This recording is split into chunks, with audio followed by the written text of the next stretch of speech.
Hello, everybody. Welcome into the Fantasy Pros Football Podcast. I'm Ryan Wormeli, joined as I am every Tuesday by Andrew Erickson to talk some wide receiver buys and sells. We're going to do a little bit of quarterbacks and tight ends as well. If you missed part one of this episode, which was the running backs focus segment, also we talked a little bit about Monday Night Football, recapping that doubleheader in that segment as well. You can check that out on YouTube or wherever you get your podcasts on audio.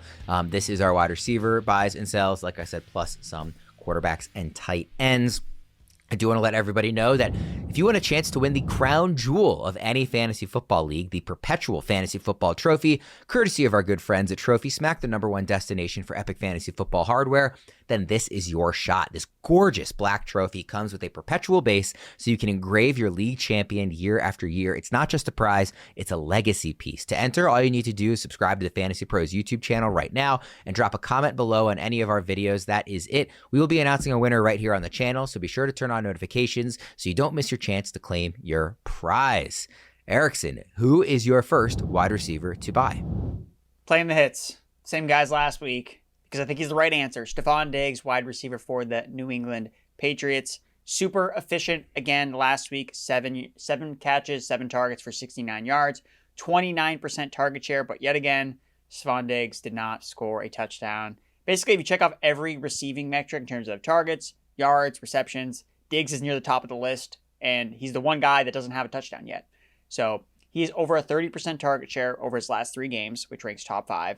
He's PFF's number 7 ranked wide receiver. He's been hyper efficient this season. He's overdue for major positive touchdown regression, and that's attached to a supernova quarterback, Drake May, who is throwing for nearly 2 passing touchdowns every single week. Just happens to not be going to Stefon Diggs. So eventually things are going to break in favor of the veteran wide receiver, in my opinion. So I think that he is one of the best buys you can get at the wide receiver position. He is 12th in receiving yards in the NFL this season. He's the only player inside the top at least 25 who I'm looking at. This is only going on 25 long. Let me see the next highest person who doesn't have a touchdown. The next highest is 29th. Kendrick Bourne does not have a touchdown. Everybody else has had the top 28 in receiving yards this season, has at least 1 touchdown, and only one player ahead of Diggs in the receiving yards leaderboard right now has just 1 touchdown. Ironically, it's Justin Jefferson. Everybody else has multiple that's ahead of him in receiving yards and several spots behind him in receiving yards as well. So my point is that you are right. He stands out as an outlier. You obviously watch the Patriots very closely, Erickson. Do you feel like the usage in the red zone has been a problem, or because sometimes you see, like Trey McBride last year, you would see times where they were trying to get him the ball and the connection just wasn't working. Do you feel like that's been the case with Diggs, or do you feel like they haven't even really tried to get him a touchdown? I think they've tried in past weeks. I know against the Bills, they were really trying to obviously get him in the end zone against his former team. Last week, that wasn't really the case, but I think that they still trust Drake May a lot in the red zone. So I think they're more likely to drop back and throw than necessarily trust some of their running backs to take them in for carries. Again, talking about this week against the Cleveland Browns, we mentioned Ramondre Stevenson on the running back show as a sell. Browns are really, really good run defense. So I think they're easier attacked through the air, which is why I think that when the Patriots get into scoring, it's going to be more throwing the ball and not running the ball, which is where Stefon Diggs comes in. I just think that he's just been delivering on every time he's gotten targets. He's catching the ball. He's one of the highest catch rates in the NFL. His yards per route run should be above 3 if he doesn't have that 51-yard catch against the Saints rolled back. And remember, a lot of Drake May's touchdowns have been actually outside the red zone. So they actually haven't been able to get down to the red zone because it's been bomb shots to Demario Douglas, Mac Hollins, or Kayshon Boutte. So eventually they won't always have to be able to rely on these big plays for touchdowns. And we'll be like, hey, let's drive down the field, get in the red zone, and then convert for a touchdown. I think Diggs will show up there. Yeah, he gets, later in the season, we've been talking a little bit on the running back episode, so just to highlight it here too.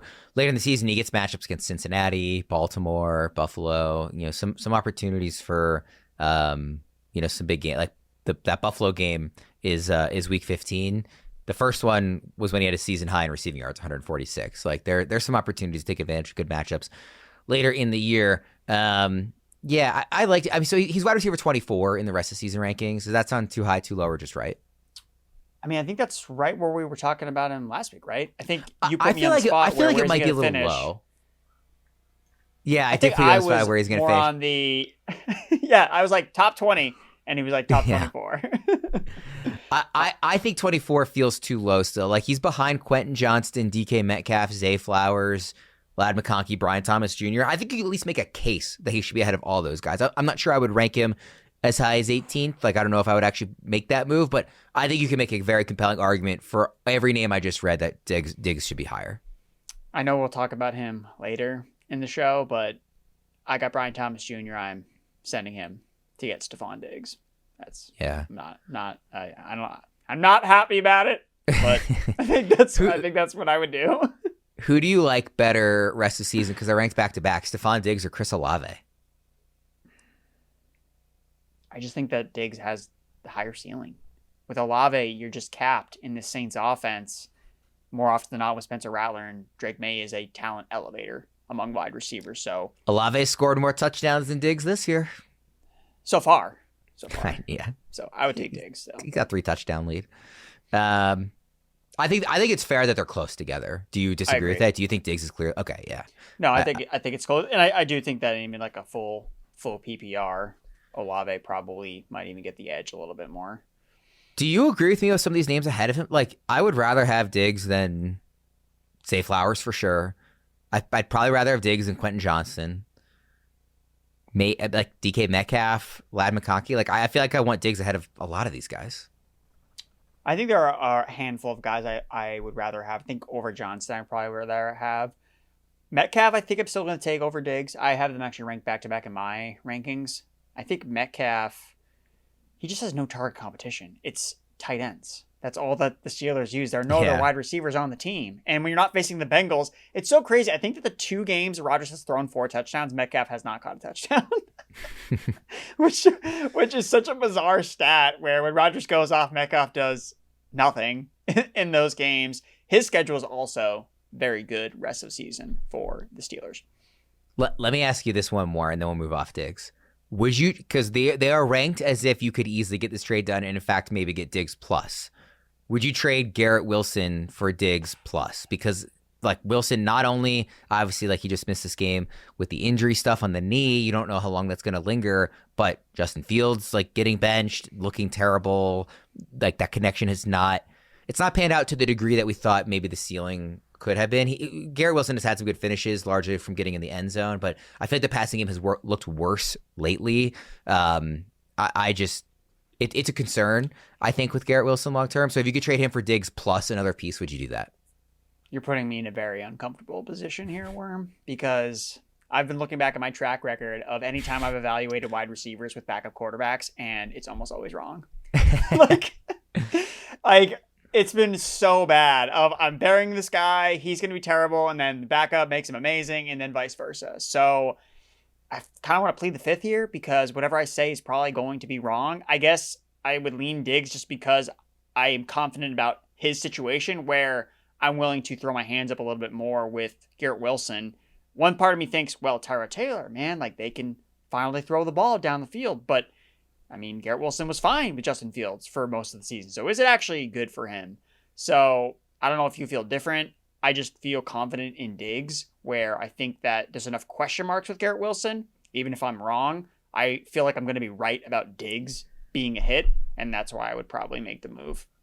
Do you feel, and this is kind of a detour on Garrett Wilson, I feel like in watching the games and thinking about Wilson's season, it hasn't been I feel like it's been worse than, like the production has been better than it actually feels like it's been. I think part of that is just because the Jets, like there's such a stink around them. Obviously they're winless, and Fields has had some really bad games. But then you look at the game log and it's like, well, he has 4 wide receiver 1 finishes this season. And it's like they're the 4 weeks he has a touchdown, which obviously helps. And he doesn't have 100 receiving yards in a game yet, but he's had at least 70 in 4 games with the touch. He's had 70 plus receiving yards and a touchdown 4 out of 6 games this season. Garrett Wilson has. So like, I feel like he's been more productive than like the vibes around the Jets passing game would suggest. I mean, the vibes suggest that he's caught 0 passes this year. Yeah. But then you look at the box score, like you said. I will say, if we were able to tabulate the first 3 quarters of Garrett Wilson and get rid of the 4th quarter when the game is out of hand, the numbers are going to look much more like the vibes. Very, very bad. Because a lot of it has been garbage time, which we know isn't always sustainable, even as a team as bad as the Jets, because sometimes you're going to run into defenses that decide not to let up at the end of the game. Like, no, we're not actually going to play off coverage and just let you rack up receptions and points. We're actually going to play defense all the way through, and then you run into issues. So back to my original point, a lot of question marks with Wilson, the Jets in general. I think right now, friends don't let friends buy Jets. I think it's probably a good strategy, probably aside from Breece Hall, because he could get traded. So, like, the one guy you want on the Jets is because he might not be on the Jets. like that's the theory. If that's the theory of the strategy here, then that's why I do lean on Diggs. But to my original point, I'm not the backup quarterback whisperer in any way, shape, or form. Garrett Wilson, last note on him. For every game this season, he's either been inside the top 12 or outside the top 60. There has been no finishes between 13 and wide receiver 59. And that's in half PPR scoring. All right, let's go to the next wide receiver to buy. Who do you have?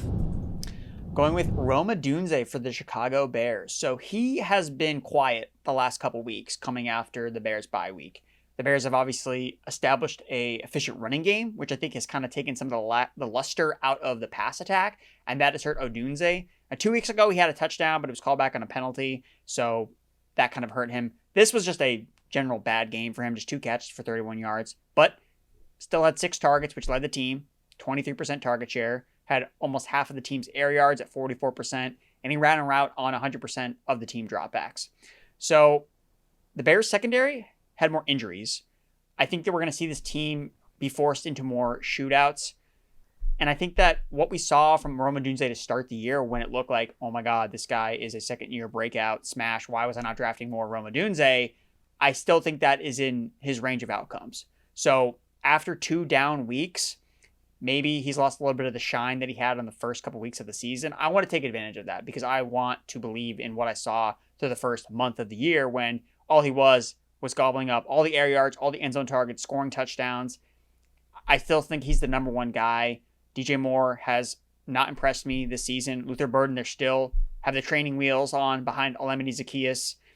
Colston Loveland might get going now that Cole Kmet is injured, but Odunze is still top 15 in expected fantasy points per game. I think the schedule's pretty good rest of the season. We talked about on the running back show with DeAndre Swift, the Bears have a tough playoff schedule for running backs, so that means more passing. That means better games for Odunze in those types of game scripts where maybe they can't just sit on running the football against some more closer opponents. So again, they played the Saints last week as heavy home favorites. They're not going to be every single week just, okay, we're going to run the football 15 plus carries for both DeAndre Swift and Kyle Monangai.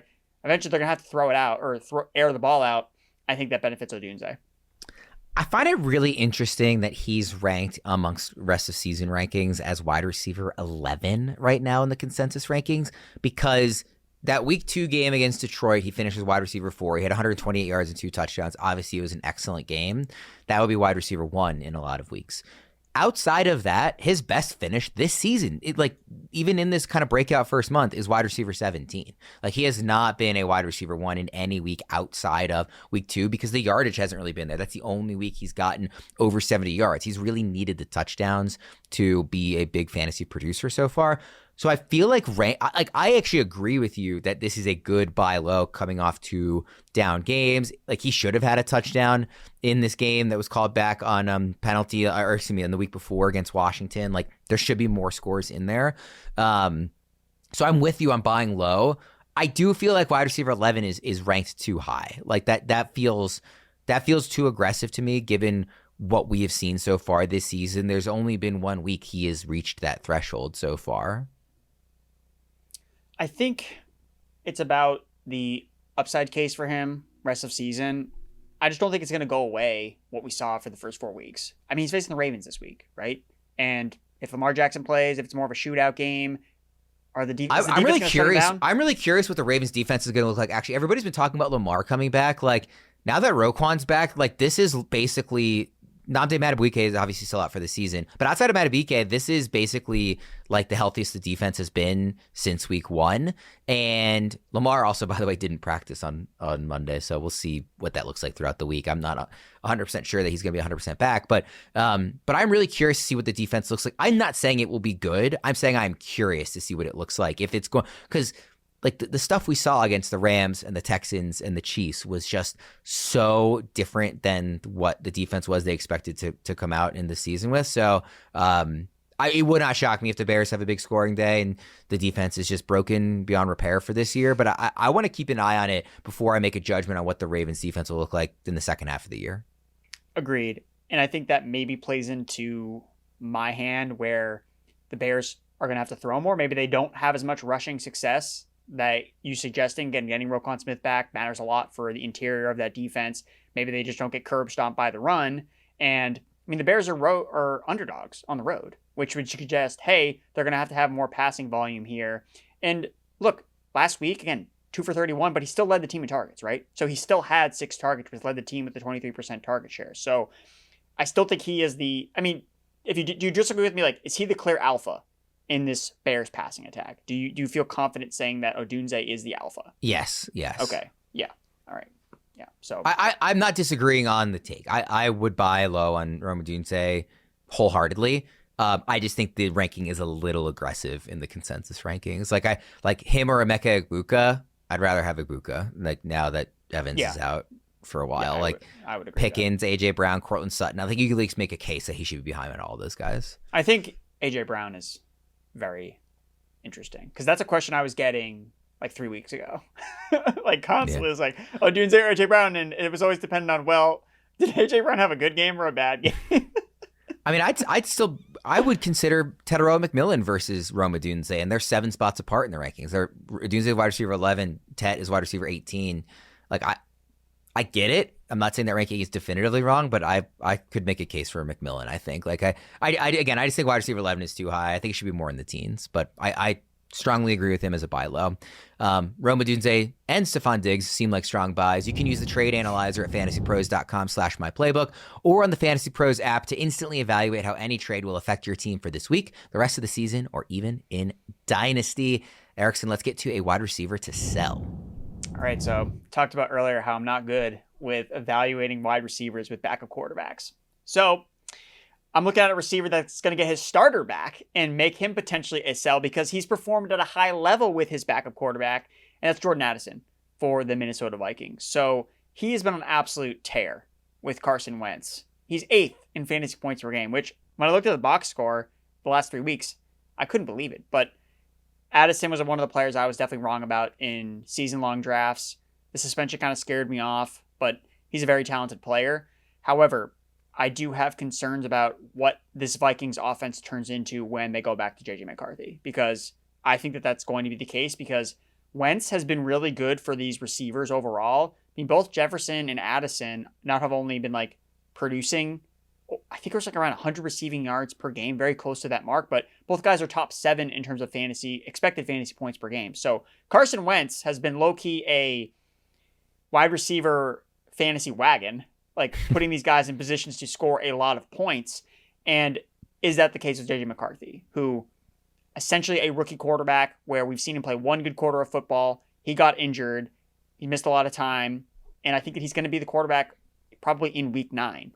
So I'm trying to get ahead of it a little bit. And maybe this isn't a sell before the Thursday night game because Addison will probably have Wentz for 1 more game. So maybe it's a week early type of trade, just something you're trying to think about.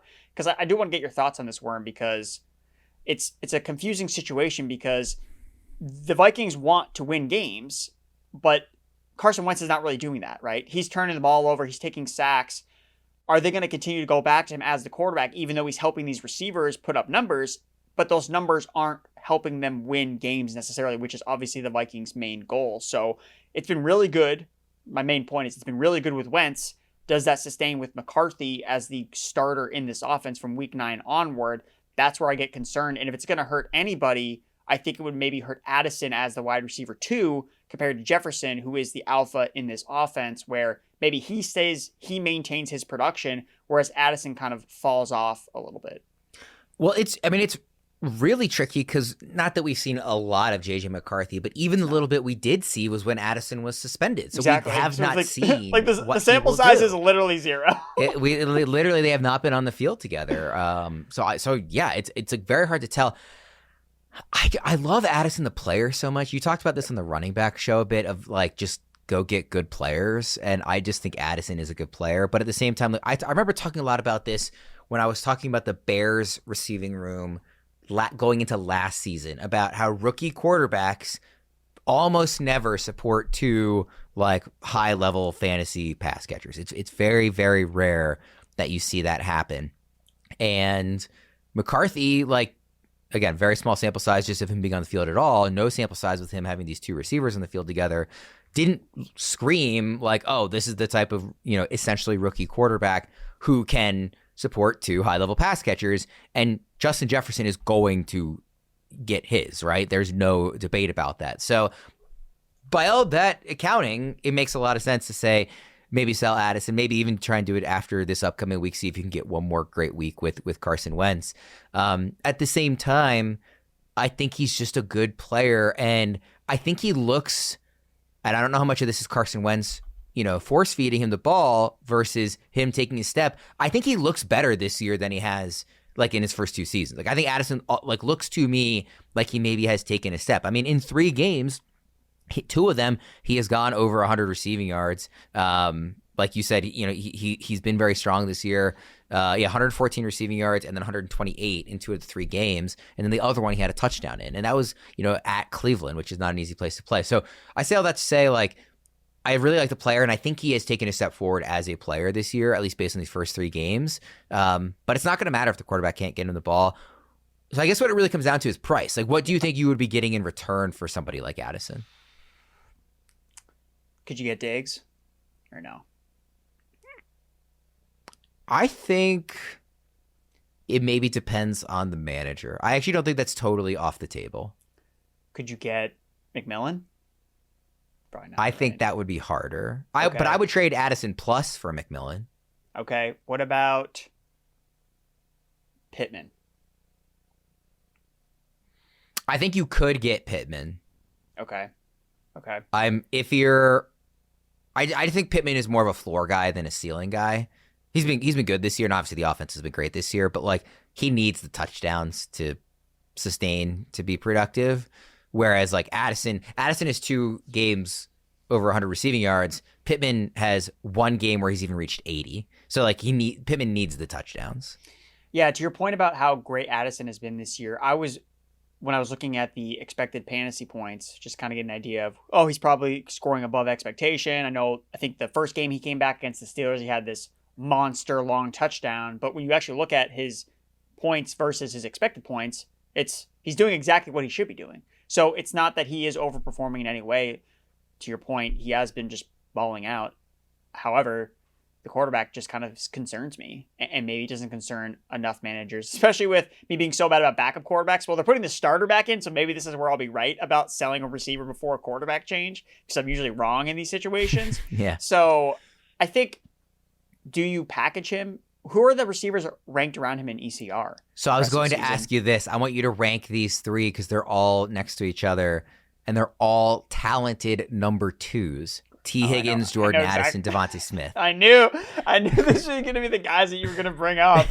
And this is definitely another one of my blind spots, is hitting on these number 2 guys in offenses where they like pop randomly.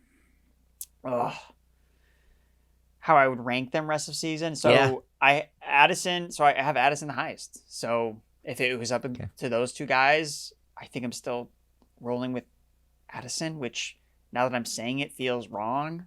Do you disagree? Because I would definitely understand if you do. Higgins is ranked highest in ECR, then Addison, then Smith. Ricky Pearsall's in that conversation as well in terms of the ECR rankings. And some of the other names around them, Debo and Terry McLaurin, Marvin Harrison Jr., Keenan Allen. These are like the names that Addison is ranked near. Jameson Williams. I think he has to be a sweetener in a deal. I think that's the move to make, where you're not just selling Addison because he has his own value. We're just concerned about the quarterback switch, which maybe some other people think it differently. They think maybe he's going to be better with McCarthy. McCarthy's the quote-unquote starter. The Vikings want McCarthy under center, so he must be better. Remains to be seen how that will play out. So I think maybe it's better running or receiver to package as part of a trade deal versus just trading him straight up for. Would you take him if you're new? So the other thing we talk about with trades is you probably have to you have to send a better wide receiver to get a running back just because of the scarcity of running back, do you trade Jordan Addison for one of the running back buys, Chase Brown? If you need a running back. I think if based on the needs of your team, if you have depth at receiver and you need a running back, I think that's a really reasonable trade. Okay, and because I think Addison is probably a depth guy on most people's rosters because he was relatively cheap during draft season because he was going to miss the first 3 games first 3 games of the season with the suspension, and he's obviously performed well above where you drafted him. So you're probably feeling good about receiver with him on your roster. So if you can flip him for a running back that we talked about as a buy, maybe that's the better move than just flipping him for another receiver. The one league I have Addison, it's Dynasty League. So I have CeeDee Lamb, Malik Neighbors, Egbuka, Garrett Wilson, Addison. So I was like feeling great early in the season, and now every one of those players has missed at least some time this year already. Now Lamb obviously came back, and Egbuka came back faster than expected and all that. So it looks a little bit better now than it did last week. But last week I was like, how is this wide receiver room already so terrible? We're not even through October. Just injuries. They're the best. Let's go to your other wide receiver to sell. Brian Thomas Jr. And this pains me to bring him onto the show because I think that he definitely was one of the buy lows we had really early in the season. I was falling for it. I thought, okay, he's too talented of a guy. They're going to get it together. They're going to make it work. I just hated what I've seen from Brian Thomas Jr. It seems like it's always one step forward, 2 steps back, where we start to build momentum with Brian Thomas and Trevor Lawrence and this new offense with Liam Cohen, and then he just has a dud. And he's dropping balls over the middle of the field. Maybe this injury thing is bigger than we're all being led on to.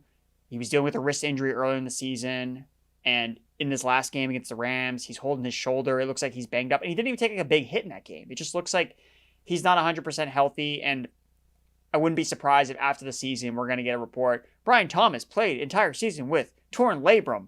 And it's like, that would have been great to know the entire season when I could have been trying to sit this guy or get off of this certain player, but it's just all bad for Brian Thomas Jr. And like I said, when we've seen growth opportunities, they've then been stopped and he takes a step back.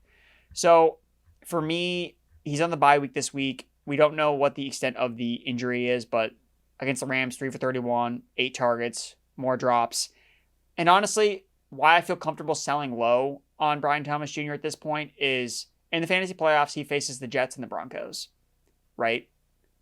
Are you going to be able to start him in either of those matchups with any type of confidence? No. Probably not. So if he's not going to help you win your fantasy championship, then I'm sorry, sayonara. Like you gotta find a way to get him off your roster because he's a person where he's hurting you more than helping you in any way. And I'm sure this isn't any breaking news to anyone that has Brian Thomas Jr. on their roster.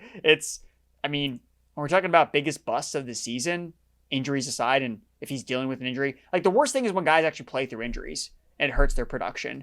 So if that's the case with Brian Thomas Jr., it's a situation where, yeah, I think you need to sell low and just try to find a different alternative because you can't trust him in your lineup to put back-to-back games together. Is this Travis Hunter, heading into their bye week? Is he going to see more usage as a receiver after he had a monster game? That's another concern. Is Brian Thomas Jr. even the alpha in this offense anymore? Again, 4th fewest points versus expectation this season for Brian Thomas Jr. The other 2 guys are 2 Browns receivers, Jerry Jeudy and Isaiah Bond, and then Malik Washington. Like, that's how underperforming he is doing this season. He's one of PFF's lowest graded wide receivers. He's in the bottom 20. So it's just not the same as last year. He doesn't look like the same guy. They're not using him the same way.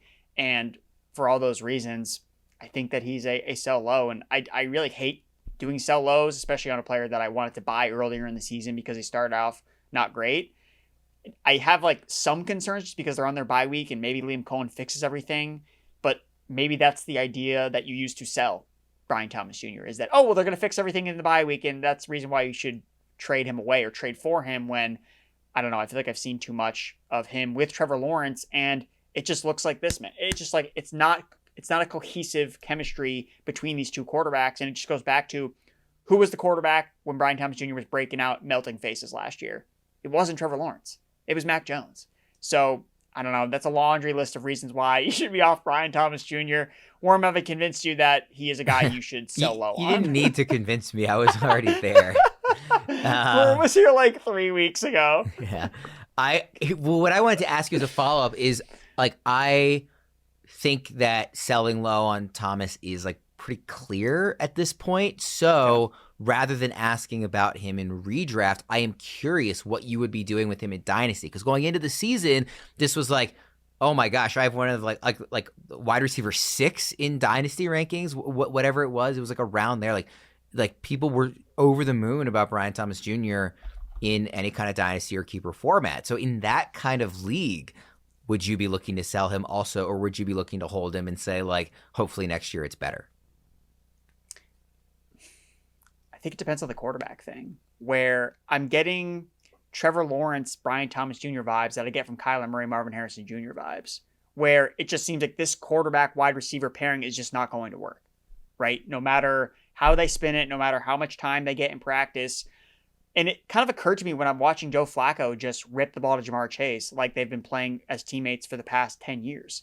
I think sometimes it just comes naturally for certain players and quarterbacks. Sam Darnold and JSN is another one where it looks like they've had chemistry forever. Exactly. And I don't think that's by accident. I just think, like, stylistically, some guys fit each other's skill sets really well. And for some reason, that's not the case with Brian Thomas Jr. and Trevor Lawrence, where it's pulling teeth to get a completion over the middle of the field between these two players. So I don't think it's going to change during a bye week. And the thing that really sells me on it, Worm, and maybe this should have been a bigger alarm clock or like alarm going off my mind, is constantly being bombarded with the Trevor Lawrence, Travis Hunter commercials where they look like best friends. And oh yeah, it would have been nice to know, like, these guys are doing all these commercials together. They're hanging out all the time together. And that's why Brian Thomas Jr. is no longer the wide receiver one of the Jags, because Travis Hunter and Trevor Lawrence are best buddies, and that's who he wants to target. So yeah, I think it now depends on what are you selling him for, especially on a bye week off a bad game when he's injured. I don't know. What can you even get for Brian Thomas Jr. at this point? Or do you wait till he comes back after the bye week? Wait for him to have one good game and then sell immediately? Yeah. I don't know. Yeah, it's rough. Is this a classic case of you do a sell low for a buy low, where you buy you get someone else's trash with your mutual, trash? yeah, maybe. All right, let's go to the quarterbacks and tight end segment. You've actually got 2 tight ends for us here this week. One buy, one sell. Who do you have? I'm going with George Kittle as the buy. Now, we all saw what happened on Sunday Night Football, where he's playing majority snaps, but he's run blocking. He's not being used at all in the passing game. So Kittle basically was not involved as a receiver. I don't think that's going to happen 2 weeks in a row. I think that Kyle Shanahan goes out of his way to reward his guys, especially for run blocking effectively. It was Kittle's first game back from an injury, so he was kind of getting back into the swing of NFL game speed, getting back up to it. And Worm, you know what next week is? National Tight End Day. Do you think that George Kittle is going to be held down without a catch on National Tight End Day? I think not. I think that this is more like a, hey, George Kittle 3-touchdown game. So if you have a manager that's really pissed off about starting Kittle after the bye week or after he came back from injury, thinking, man, he's going to be back to go, top 5 tight end, ready to go, and then just puts out an absolute dud, and they're really frustrated, I would go scoop George Kittle up right now from that manager, because I think that they may offer him for less than he's being valued. I think that he's going to probably blow up here in week 8. There's nothing like that I care about less than National Tight End Day, when, like, on all day on the broadcast, like, Scott Hanson's going to be mentioning it. Every broadcast will be talking about it. It's the dumbest, like, fake holiday ever. I like actually I roll my eyes so heavily at it. But if there is one guy who's going to be like, yes, no, we're going to have a big day on National Day, it's George Kittle. Like, he's the one guy that I actually do care about it a little. Especially with him coming off a game where he basically was, not involved at all. Right, he had 0 catches. So, and he said afterwards, he was like, blame Kyle, not me. Yeah, so I think that he'll bounce back in a big way, because this is nothing new. He's had games like this before where, no, that's just not his role. It's not. Also, Atlanta's defense is good. Yes. Like they have been really, I don't know if people have come around to it yet. I'm sure a lot of people listening have. We have a pretty smart audience, but, like, in case you haven't, Atlanta's defense is good. Like, I wouldn't overly worry about like lower, poor performing games against them at any position. Like they cause a lot of havoc. They can rush the passer now. Like they're a good defense. Yeah. So I think that Kittle definitely is going to bounce back against the Houston Texans.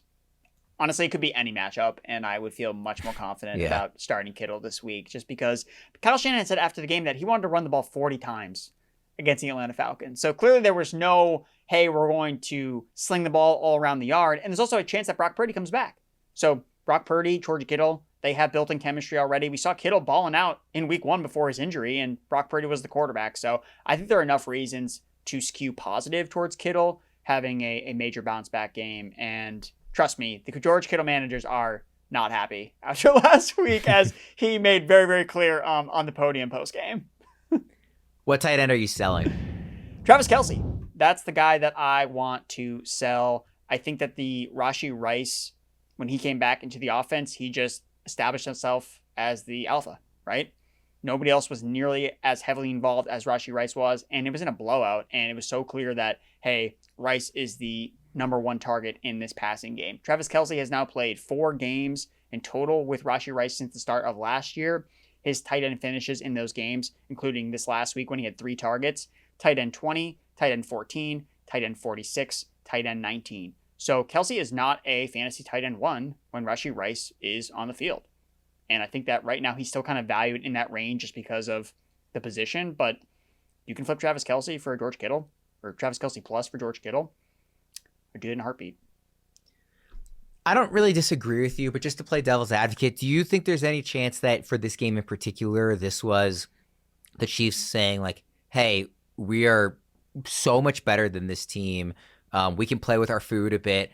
This is Rashee Rice's first game back. Let's really like get him these high value touches and just get him more comfortable and shake off the rust in a game where we know we're going to dominate regardless. And like, is there any chance that that was how this played out and it'll be a more even distribution going forward? I mean, I know it's kind of hard to make that case because we saw Rice with Kelce like at the beginning of last season and when he broke out at the end of his rookie season. But is there any chance that was kind of their mindset going into this one with Rice?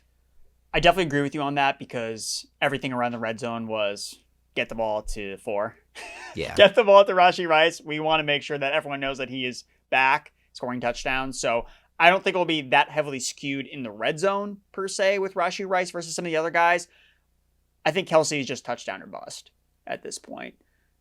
Because I think that the targets are going to be harder to come by when Rice is on the field. And even if they're playing in more competitive games, I still think when push comes to shove, it's going to be Rashee Rice that's seeing the majority of targets. And if not him, then Xavier Worthy's also going to be involved. So I think Kelce falls enough in the pecking order where he is really more touchdown dependent. Now, when Mahomes is your quarterback, that's not necessarily the worst thing in the world to be attached to. Again, you're going to a guy that throws for 3+ touchdowns every single week. Okay, that's a good bet to make. But I still think that I would rather use Kelce as a piece to try to jump up in that tight end tier when you're talking about players like Tucker Kraft or even Brock Bowers' injury, Jake Ferguson. He's been balling out. Maybe you can trade Kelce plus for Jake Ferguson with CeeDee Lamb back, and now maybe that's more of a crowded offense. Sam Laporta off of a bad game, or the aforementioned George Kittle, who's obviously coming off a really bad game as well. Let's do some buy, sell, and hold. We'll start with the wide receivers. Buy, sell, or hold. DK Metcalf, Lad McConkey, Zay Flowers. We kind of talked about these guys earlier when we were talking about Stefon Diggs because they're all kind of in that same range. Buy, sell, or hold Metcalf, McConkey, and Flowers. So I'm going to hold DK Metcalf, another player that I definitely was not high on during draft season, and he's definitely proven me wrong. He's had an alpha target share in the Steelers offense, and what I've liked the most about him the last 2 weeks is without Calvin Austin in the offense, he's actually seeing downfield targets. So to start the year, it was all DK Metcalf behind the line of scrimmage. No longer the case. He's actually being used more downfield. Now, will that stay the same when Calvin Austin comes back? Maybe, maybe not. I think it probably will just because I don't think that you devise your game plan, at least Arthur Smith shouldn't do this, based on the availability of Calvin Austin being in your offense. So I think that Metcalf would be the hold for me. I like his schedule rest of season. He's shown upside with Aaron Rodgers, was a big play guy, touchdown equity. And Rodgers has had a couple ceiling games here. So I like Metcalf as a hold. Lad McConkey is the screaming buy of these 3 players. And the reason I think this is not just because he's had a couple big games the last couple weeks. Obviously, Quentin Johnson had been injured in one of those games, and I think that maybe we're attributing some of his success to Johnson missing. But Worm, last year on this show, I jumped off the Jackson Smith-Njigba bandwagon right before he just melted faces. And it really, really frustrated me because I like JSN a ton, second-year guy in draft season, and I just got really impatient because it didn't end up happening as soon as I wanted to. And then I remember being like, you gotta trade. And then he just went absolutely nuclear the rest of the way. Now we're seeing him just continue his nuclear pace this year. So McConkey checks off almost all those same boxes as JSN did before he just totally erupted in the second half of last year, where he's top 10 in the NFL in terms of catches, targets, routes run. He actually is leading the NFL in routes run. That was the exact same stat that JSN was leading last year before he ended up breaking out. And why was I hesitant about buying into JSN was, well, he only benefited because DK Metcalf missed injuries. Who just missed an injury, or who just missed games because of injury? Quentin Johnston. So yes, Ladd has had a big game, but I think that he can still be bought because it hasn't all come together like we quite thought it would this soon into the season, especially with the other receivers being involved. So I think with a crowded receiver room between Keenan Allen, Quentin Johnston, that I think Ladd, you can still buy him. I think there's still a chance that you can go out and acquire him. I really like this matchup this week against the Vikings. I think that they're worse against slot receivers than perimeter wide receivers. So yeah, Ladd for me is shaping up to be this year's Jackson Smith-Njigba, where he just has a monster second half stretch, and I want to be aggressive with him in trades. And that by default means Zay Flowers is the sell. That was a very long-winded way of getting to the exact spot that I just totally agree. I think Metcalf is the hold, Ladd is the buy, and Zay is the sell. I feel stronger about Zay being the sell. You kind of have him there by default. I've been saying this for a couple weeks now on this show. I think everybody's maybe a little over their skis about well, Lamar's going to come back and melt faces with Zay Flowers. Again, he didn't practice Monday. Even if he does return, I don't know that'll be 100%. I don't know what the offense is going to look like if Lamar doesn't have his mobility. If he's just is a true pocket passer, he's a very good pocket passer. This is not me saying he can't throw the ball, but I just think the offense looks different in that scenario. And I also was kind of out on Zay even before the Lamar injury stuff. So I think if you can sell Zay as somebody who's in this range of players, he's ranked next to these guys in ECR, and I think that's wrong. I think he's clearly lower than, in my personal rest of season rankings, DK Metcalf and Ladd McConkey. So if you can get those types of players for Zay, I would do that. I would trade Zay for Chris Olave. I would trade him for Michael Pittman. I think selling Zay on the idea of Lamar coming back is very smart right now. But I agree with you on your picks for all three of these guys. Sweet. Next wide receiver trio here: Marvin Harrison Jr., Terry McLaurin, T. Higgins. We talked about Higgins a little already. Marvin Harrison Jr., Terry McLaurin, T. Higgins, buy, sell, or hold. I think I'm going to hold T. Higgins. Just enjoy the ride. I think that's really it. Maybe the Flacco thing doesn't last all year long. He flames out, but maybe Joe Burrow comes back. We know T. Higgins has a really high weekly ceiling, and we've seen that even just last week against the Steelers. So I'm going to hold T. Higgins.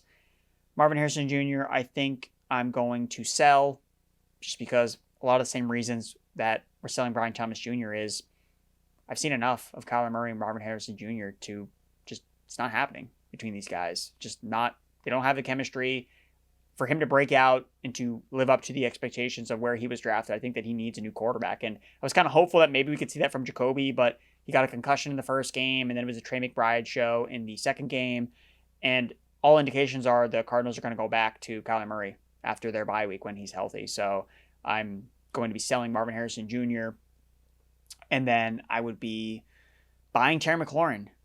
Has he played this? It feels like he hasn't played this season at all. So it does feel like it entirely just forgotten, nothing has happened. He played 3 games at the start of the season. And it didn't even feel like he was really playing because he was coming off the training camp holdout. Yeah. Was he 100%? I think I would buy Terry McLaurin in the hopes that maybe he could have a Puka Nacua season from last year where basically just off the radar for the first half of the season because he was injured. Look, there's a scenario where Debo remains banged up, Terry comes back, and Jaden Daniels is his quarterback. And in that situation, you want Terry McLaurin on your roster. So his value is so little right now. I know I picked him up off the waiver wire in one of my leagues because somebody dropped him because he's doing nothing right now. And the outlook, at least short term, doesn't look great. But because of the price, I think is just so cheap. We've seen him cook with Jaden Daniels. And if we're just looking ahead to like, if Daniels is there and McLaurin is his wide receiver one in the fantasy playoffs, then that's something that you can probably get excited about. So he would be the person I would probably buy. Maybe All that's right, maybe that way. Sorry, I don't mean to cut you off. Or maybe McLaurin is who you go after with guys like Brian Thomas Jr. Right? You could get McLaurin. You can get McLaurin plus though with Thomas. I mean, beggars. I think you choosers. could. I'm not saying you should. I'm saying I think you could. But I think that's a trade that I would feel just if I want to wipe my hands clean of Brian Thomas Jr. You would do a 1-for-1. Just get McLaurin, be like, hey, I'll just wait it out. At least I know when he comes back healthy and Daniels is quarterback that he should produce because we saw him be a wide receiver one last year with Jaden Daniels. Terry's wide receiver 36 in the rest of season consensus rankings, and Brian Thomas is wide receiver 20. So there is a gap there. So to your point, yeah, you probably should get something more, but yeah. That's interesting. All right, quarterback trio here. Bo Nix. I wrote down 4 names on accident here. You know what? We're gonna throw.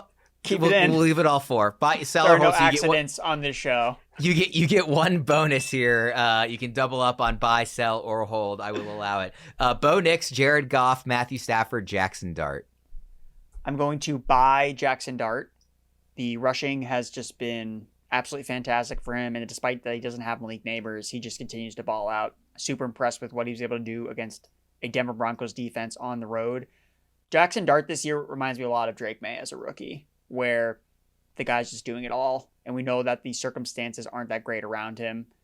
Wan'Dale Robinson's your number 1 wide receiver. Theo Johnson is your number 1 tight end. Scadaboo and Jackson Dart have just been on fire, and I don't think it's going to stop. So I would be buying Jackson Dart.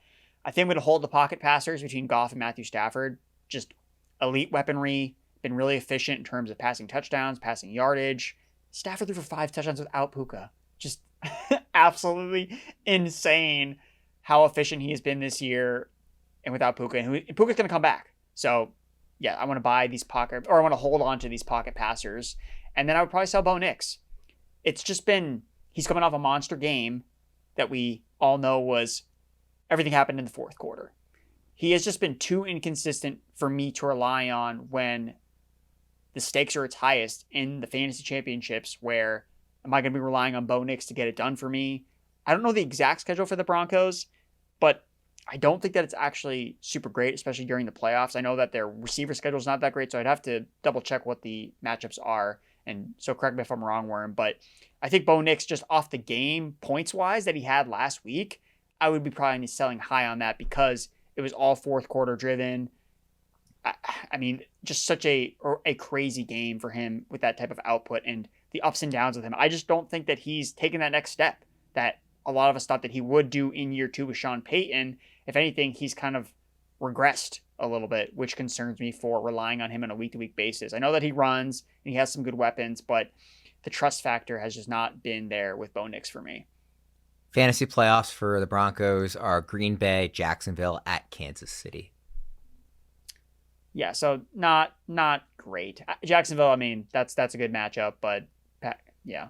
So I think Goff versus Stafford is interesting. Stafford, this is on a per game basis, not overall total, because obviously there's like bye weeks mixed in and stuff at this point. But on a per game basis, he is QB 11 this season, which is really remarkable for a guy who does not run at all. It just kind of shows you how impressive he's been as a passer. And that's with week 6 is really dragging him down when he had just 9 fantasy points. Like the rest has been, he would be over 20 points a game as purely a passer, if not for that week. I think I'd rather have Stafford than Goff. I think Goff, of the two, if I had to sell one, I'd rather sell Goff because I think people they see the Lions, they play indoors, they have these great weapons. Goff hasn't been actually that great. I mean, that week 2 game, he was excellent. He had 32 points, but he hasn't really moved the needle at all outside of that.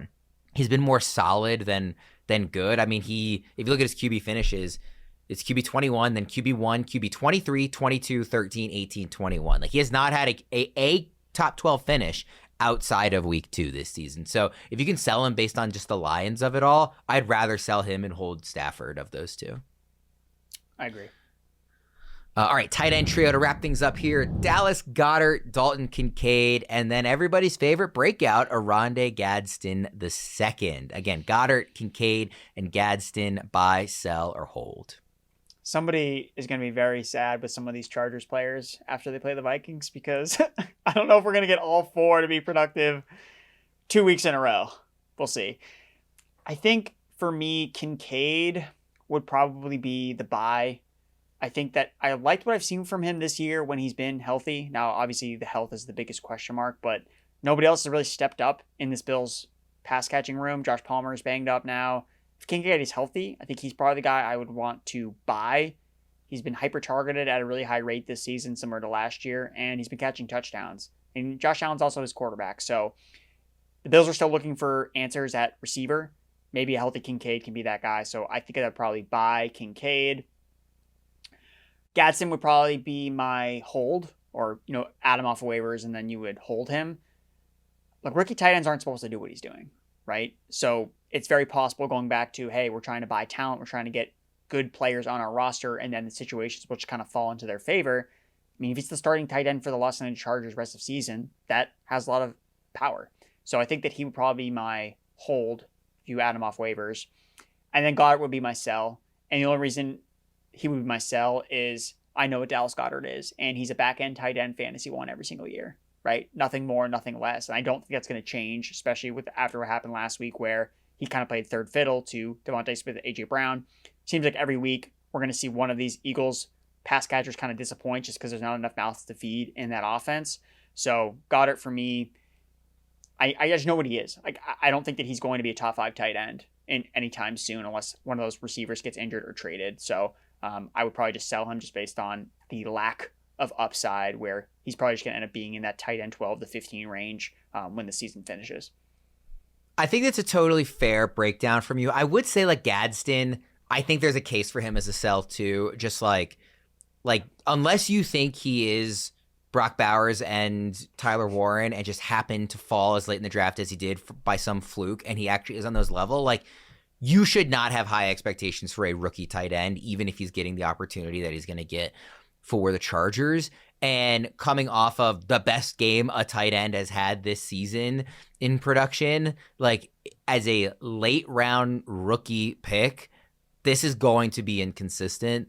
And I would be like, if you can sell him now, maybe you really need a tight end and you feel like you've kind of fallen, into a miracle, and you got this late round guy who's, staying up, whatever. That's great. I'm not saying he's a sell at any cost, but I think there's a strong case that if you can get a real piece back, that he might be a smart sell. I think Goedert's a totally valid pick as a sell too, and it's fun to be excited about Gadsden. So I'm not saying you're wrong in the picking it the way you did, but I think there's a case for Gadsden as a sell. Yeah, the waiver wire guys are always tough to evaluate what their trade market value is, because they cost nothing to get, and I think there's a hesitance in the trade market to then over pursue for them because, I missed out on them on waivers.